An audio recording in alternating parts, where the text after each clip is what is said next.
Bonjour à tous, j'espère que vous allez bien et bienvenue sur cette nouvelle chaîne que j'ai décidé d'appeler André Biohacker.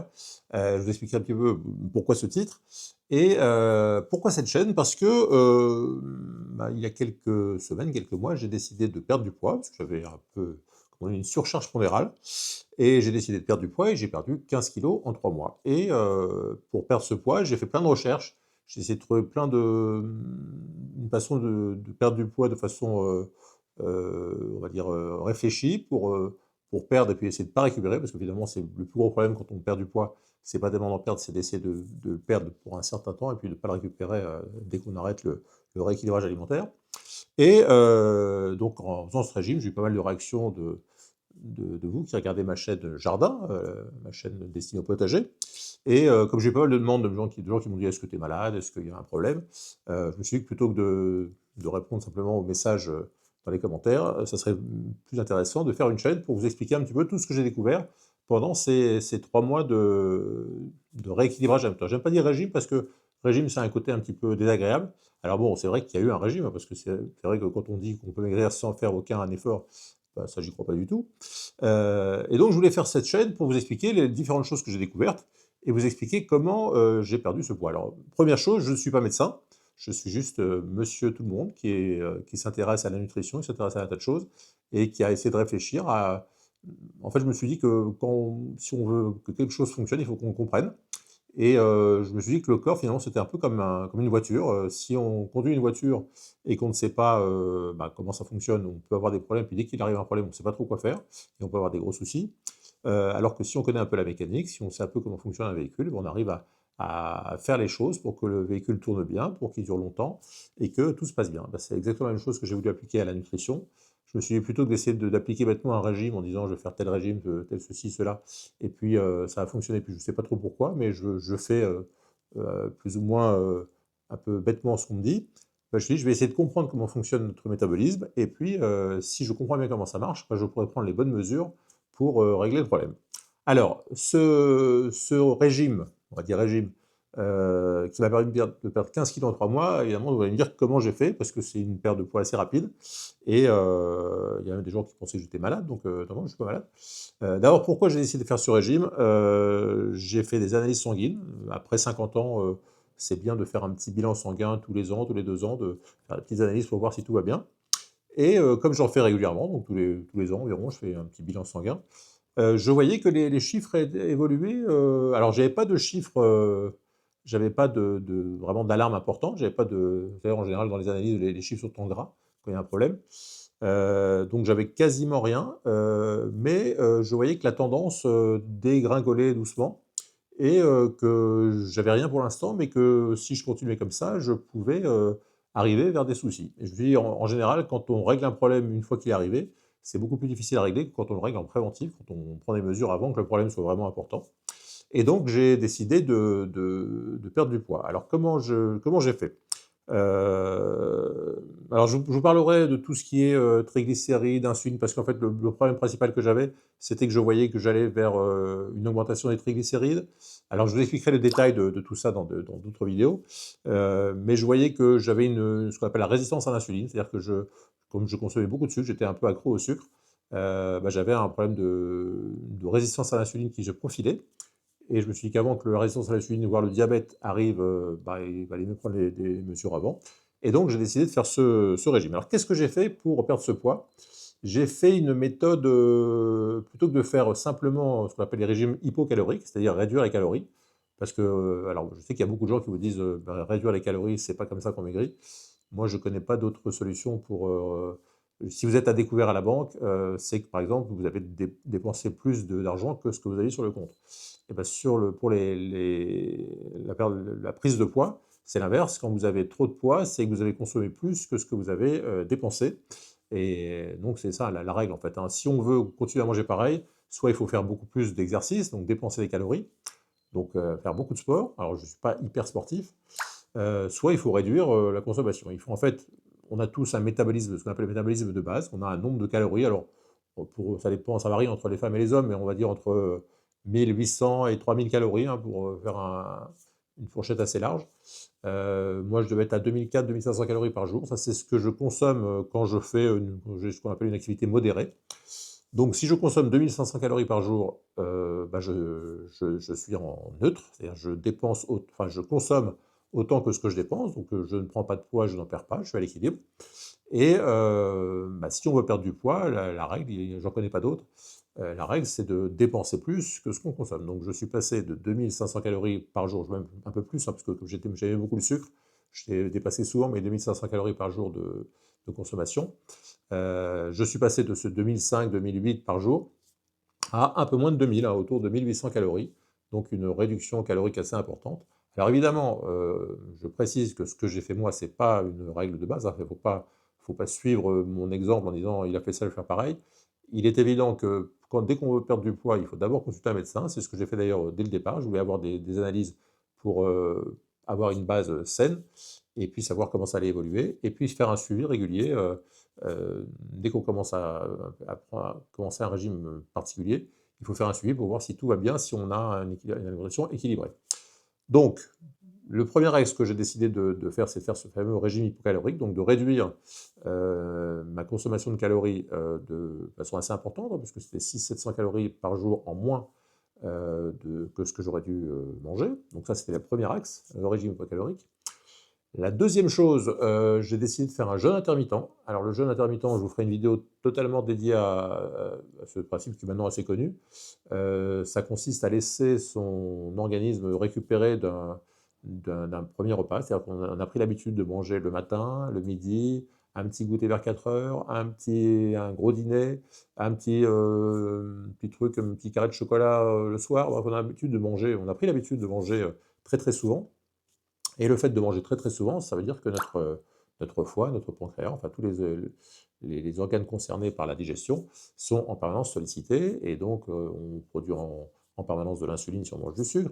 Enfin bref, on a notre organisme qui n'est jamais au repos, et qui du coup va être surchargé, et ça va contribuer à faire prendre du poids. Donc le deuxième axe que j'ai choisi, c'est ce régime intermittent. Alors moi, j'ai fait ce qu'on appelle un 16-8, c'est-à-dire que j'ai décidé de ne pas manger, enfin de ne manger que entre midi et 20 heures. Donc c'est 8 heures où je mange, donc je mange à midi, je mange vers 16 heures, un petit goûter, et je mange vers 20 heures. Et donc en dehors de ce créneau horaire, midi-20 heures, je ne mange pas. Et donc pendant ces 16 heures où l'organisme est au repos, eh ben, il va pouvoir consommer. Alors on a fait ce qu'on appelle de l'autophagie, c'est-à-dire on va consommer un peu tout ce qui traîne. Alors 16 heures de jeûne, ça ne permet pas de commencer vraiment l'autophagie, mais ça permet à l'organisme de faire du ménage, vraiment d'éliminer tout ce qui peut rester dans tous les coins, pour repartir quand on reprend un repas quand on déjeune. En fait, l'origine du mot déjeuner, ça vient de là, hein. Au départ, on avait jeûné jusqu'au déjeuner, puis à midi, on déjeunait. Donc quand on déjeune, bah, l'organisme est à peu près clean, et on peut repartir sur une phase de 8 heures de consommation. Donc ça, c'était la deuxième étape, après le régime, enfin après le côté hypocalorique, c'est le jeûne intermittent. Donc c'était deux axes importants. Et puis alors, comme je suis un peu jusque-boutiste, et que j'étais vraiment accro au sucre, j'ai décidé en plus de faire ce qu'on appelle un régime cétogène, c'est-à-dire de quasiment supprimer les glucides. Alors je vous parlerai dans une autre vidéo de qu'est-ce que c'est les protéines, les lipides, les glucides, parce que c'est important de bien connaître ça, c'est la base de... Quand on s'intéresse au potager, on s'intéresse au NPK, à l'azote, au potassium, au phosphore. Quand on s'intéresse à la nutrition humaine, il faut s'intéresser à ce qu'on appelle les macronutriments, les glucides, les lipides, les protéines. Et il se trouve que moi j'étais accro au sucre, et que je consommais beaucoup de sucre, quelque chose de l'ordre de 400 grammes de glucides par jour, donc c'est énorme. Et donc j'ai décidé de réduire, aujourd'hui je suis à 35 grammes de glucides par jour. Alors les glucides c'est quoi? C'est le pain, le riz, les pâtes, les gâteaux, les bonbons, les chocolats, enfin, tout ce qui est sucré. Alors parfois on sent très bien le sucre, donc on sait que c'est sucré, mais parfois il y a ce qu'on appelle de l'amidon. La farine c'est de l'amidon, et donc on ne sent pas forcément un goût sucré dans la farine ou dans le maïs par exemple. Et pourtant, c'est des glucides qui vont être plus ou moins rapides, mais plus on consomme de glucides, plus on génère de l'insuline, puisque l'insuline, c'est le produit qui permet de faire en sorte que le sucre rentre dans le sang. Et le cycle du sucre, c'est un truc incroyable, je vous ferai une vidéo spécialement dédiée à ça. Mais c'est vrai que moi, j'étais très accro au sucre, et j'ai décidé donc de faire ce troisième axe, le régime cétogène, qui va permettre de réduire donc la glycémie, c'est le taux de sucre dans le sang, Et alors donc aujourd'hui, après 3 mois de cette triple action, hein, régime hypocalorique, jeûne intermittent et régime cétogène, après 3 mois, donc moins 15 kilos. Alors 15 kilos, moi je suis assez grand et assez gros, je suis parti de 112 kilos. Aujourd'hui je suis à 97, même 96, voilà, récemment. Donc c'est même 16 kilos, on va dire, aujourd'hui. Donc 15 kilos, ça paraît beaucoup, mais c'est parce que je partais de haut. Il faut réfléchir plutôt à en pourcentage, donc j'ai perdu 15% de mon poids. Alors si vous faites 70 kilos, ça va faire une dizaine de kilos de perte. Donc ce qui est important, c'est que quand on décide de perdre du poids, de fixer un objectif. Donc moi, je me suis fixé comme objectif d'arriver à 90 kilos, donc en partant de 112, d'arriver à 90.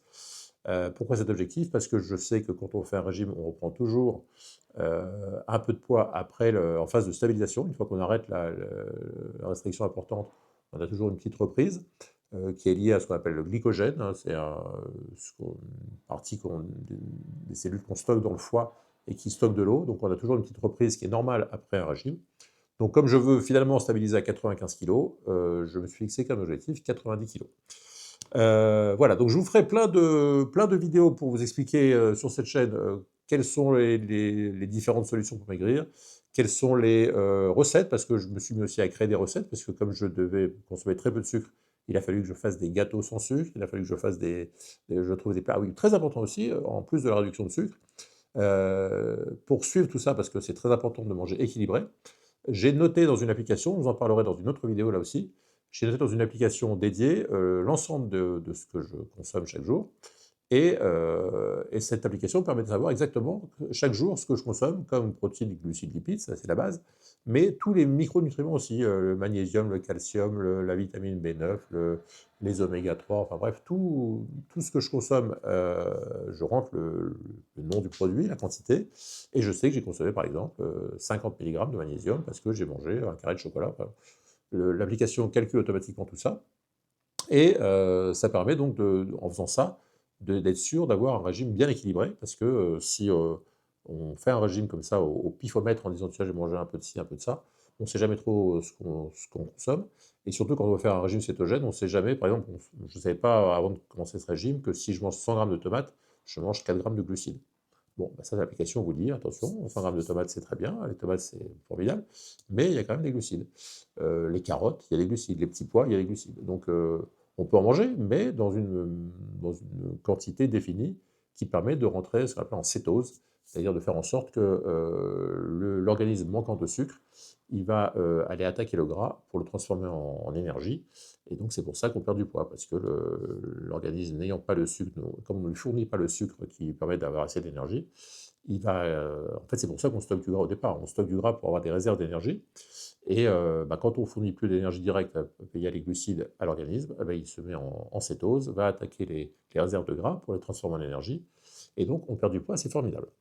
Voilà, donc je vous ferai des vidéos tranquillement de chacun des thèmes que j'ai évoqués aujourd'hui, parce que je ne veux pas tout vous expliquer aujourd'hui.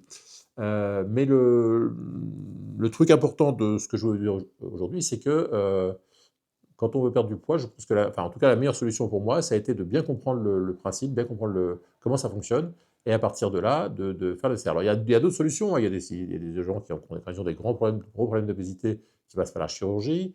Il y a maintenant des solutions ce qu'on appelle les GLP-1, les produits qu'on injecte qui coupent la faim, qui fonctionnent très bien aussi, mais qui ont des effets secondaires qui sont parfois pas très agréables. Bref, il y a des tas de solutions. Moi, j'ai décidé de faire une solution un peu scientifique, parce que c'est mon truc, j'aime bien fouiller dans les choses, comprendre comment ça fonctionne. Et pour l'instant, ça fonctionne. Alors, est-ce que ça fonctionnera longtemps? J'espère. Je vais faire en sorte que ça fonctionne assez longtemps. En tout cas, ce qui est sûr, c'est que en ayant perdu ce poids, forcément, on a tout de suite des effets incroyables, on se sent beaucoup mieux. On peut remettre des anciennes affaires, on peut changer de cran à la ceinture. Alors, j'ai changé plusieurs fois de cran à la ceinture. Et finalement, régler un problème, le problème du poids, ça peut régler plein d'autres problèmes qu'on pourra avoir ou qu'on aurait eu si on avait continué à être en surpoids pendant longtemps. Autre chose que j'ai fait avec ce système d'enregistrement de tout ce que je consomme, c'est que j'ai transformé mon régime en jeu. Parce qu'en fait, un régime, c'est pas forcément très marrant, mais si on le gamifie, si on fait en sorte que ça devient un jeu, avec cette application, on sait qu'on a droit à X grammes Alors moi, par exemple, j'ai le droit à 120 grammes de protéines par jour, j'ai le droit à 35 grammes de glucides, et j'ai le droit à, je crois, 120 grammes de lipides.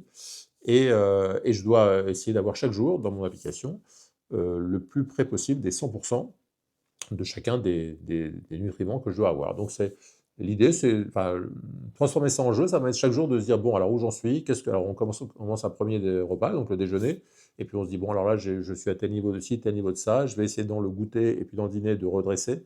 Et puis chaque soir, on est content de se dire, tiens, je suis arrivé, j'ai fait 98% d'objectifs, j'ai fait 95%. Et en transformant ça en jeu, bah, ça rend un truc qui est pas marrant au départ, ça rend ça comme quelque chose de rigolo. Après, il y a un peu des passages difficiles, hein. Par exemple, quand on doit aller à un repas de famille, ou quand on doit, je sais pas, on sort un peu de sa routine quotidienne, c'est pas toujours évident, mais en transformant ça en jeu, c'est assez marrant.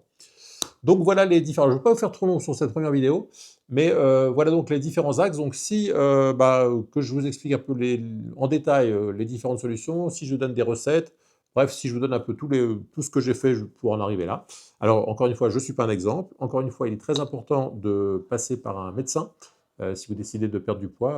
Alors moi, je suis parti un peu tout seul parce que bon, j'aime bien me documenter, je fais beaucoup de recherches et bon, j'ai quand même fait une consultation médicale au départ. Mais évidemment, je vous recommande de ne pas vous lancer tout seul, euh, parce que bah, on peut faire des bêtises et puis ça peut être très problématique. Donc en résumé, comment j'ai perdu ces 15 kilos? J'ai réduit les glucides, j'ai augmenté les protéines, parce que ça aussi, l'application que j'utilise, dont je vous parlerai dans une autre vidéo, cette application m'a permis de voir quels étaient les endroits où alors, que je mange trop de glucides, ça je le savais, mais par contre je ne savais pas que je ne mangeais pas assez de protéines. Je me suis rendu compte que je manquais beaucoup, beaucoup de protéines. Donc je me suis monté beaucoup en protéines. Je vous expliquerai dans une prochaine vidéo comment faire pour manger assez de protéines. À partir de 50 ans, on a besoin de minimum 1 gramme de protéines par kilo de poids de forme. Par exemple, moi, mon poids de forme, c'est 95 kilos, on va dire. Donc j'ai besoin d'un minimum de 95 grammes de protéines par jour, et ça a l'air de rien, mais c'est pas facile de les avoir. Et bah, si on veut, comme on sait qu'à partir de 50 ans, on perd du poids, on perd du muscle régulièrement chaque année, bah, il y a ce qu'on appelle la sarcopénie, qui est la réduction, la fonte musculaire. Bah, si on veut lutter contre ça, si on veut être en forme, bah, il faut d'une part faire du sport, parce que la prise de protéines, ça permet les protéines sont des briques de construction qui permettent de fabriquer du muscle. Mais si vous ne faites pas du sport en parallèle, bah, vous avez des briques, mais vous ne construisez pas le mur. Donc il faut augmenter la dose de protéines, faire plus d'exercices, au moins 2 heures et demie d'exercice intensif par semaine pour bah, utiliser ces briques de construction pour en faire du muscle. Et donc, c'est très important de connaître toutes ces règles qui font qu'on peut aller bien en prenant l'âge, parce qu'aujourd'hui j'ai 59 ans. Donc, si on connaît bien toutes ces règles, on peut les appliquer. Si on a les outils pour les superviser, on peut voir si on est au bon niveau, si on n'est pas au bon niveau. Et ça permet surtout de voir les excès et les carences. Autre carence que j'ai remarqué, je buvais beaucoup moins d'eau que ce que je devais boire. Donc grâce à ce suivi régulier, j'ai mangé plus de protéines, j'ai mangé moins de glucides, et j'ai mangé plus d'eau, j'ai mangé plus équilibré, bref, tout va bien. Donc voilà, je ne peux pas vous prendre trop de temps, donc j'espère que ce programme vous plaît. N'hésitez pas à mettre en commentaire si vous avez des questions, si vous avez envie que je parle de tel ou tel sujet. J'ai déjà eu des personnes qui m'ont dit j'aimerais bien que tu parles de ci, de ça, donc n'hésitez pas à mettre ça en commentaire. Je ferai une petite liste et j'essaierai de faire régulièrement des vidéos là-dessus. Et puis, bah, je pense que mieux vous connaîtrez votre métabolisme, mieux vous connaîtrez le fonctionnement de votre organisme, plus vous serez en mesure de mieux gérer votre alimentation. Et je trouve bizarre que, alors qu'à l'école on apprend des tas de choses, alors à l'école on apprend un petit peu les glucides, lipides, protéines, mais pas tant que ça, et puis finalement on passe à autre chose alors qu'on mange en général 3 fois par jour, et on ne sait pas trop comment, on mange un peu au pif, quoi. On n'a pas de tableau de bord, on se dit tiens j'ai mangé des œufs, tiens j'ai mangé ci, mais on ne sait pas, on fait ça au feeling. Et souvent, alors, il y a des gens qui me disent, moi, je ne fais pas de régime, je sais ce qu'il me faut et j'arrive très bien à me nourrir. Bon, alors, effectivement, je connais des gens qui arrivent à très bien se gérer, à bien s'alimenter, à jamais prendre de poids, formidable. Il y a aussi différents métabolismes, il y a des gens qui consomment beaucoup d'aliments et puis qui en brûlent beaucoup, parce qu'ils ont un métabolisme qui consomme bien, qui sont très énergiques, je ne sais pas comment, enfin, ils dépensent rapidement, et puis il y a d'autres gens qui, à peine ils mangent un petit bout de gâteau, ils prennent 2 kilos. Donc tout ça, ce sont des fonctionnements qu'il faut essayer de comprendre, et si on les comprend mieux, ben, on peut plus facilement perdre du poids. Donc je ne reste pas trop longtemps pour cette première vidéo. Si ça vous intéresse, n'hésitez pas à liker, à vous abonner, à transférer à d'autres gens qui sont intéressés par la nutrition pour que cette chaîne se développe rapidement et qu'on puisse ensemble essayer de mieux comprendre la nutrition et essayer de mieux évoluer et mieux se nourrir dans les semaines, les mois et les années qui viennent. C'est tout pour aujourd'hui, j'espère que ça vous aura plu. Encore une fois, n'hésitez pas à liker, à commenter, à partager et à vous abonner.